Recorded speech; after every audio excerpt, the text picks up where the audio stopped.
Hey guys, today we've got a quick review of this VNV dash cam. I'm not going to waste your time. We're going to quickly unbox it and then I will show you guys what the video quality looks like. So it's got some little cards in here.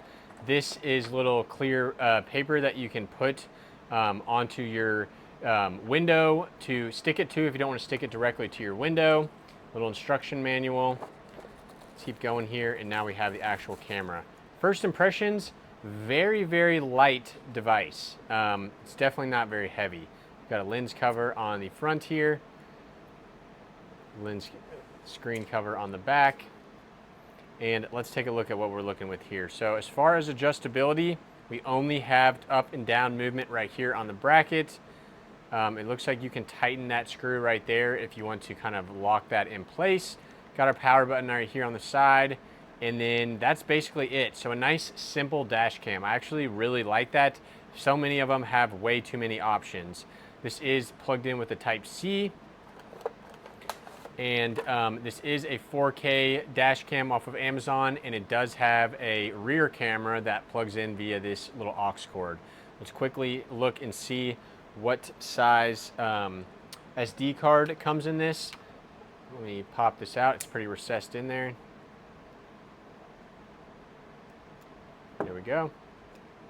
It is a 64 gigabyte. So not bad. That's typically what most will come with. Now let's continue going here. So right here we have the rear dash cam. Nothing special there. This plugs in via aux cord.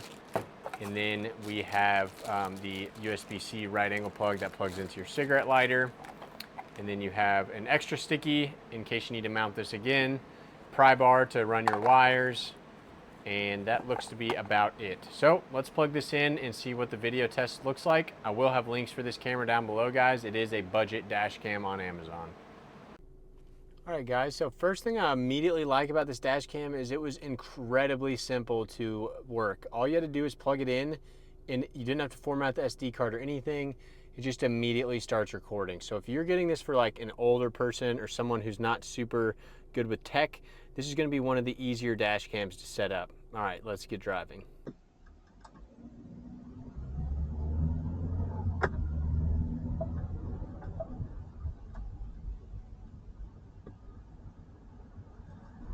Right now you can hear a test of the audio. How does the audio sound? Or does it even pick up audio? I guess we'll have to see. You'll probably hear my AC. It's cranking right now, so that may be a little loud.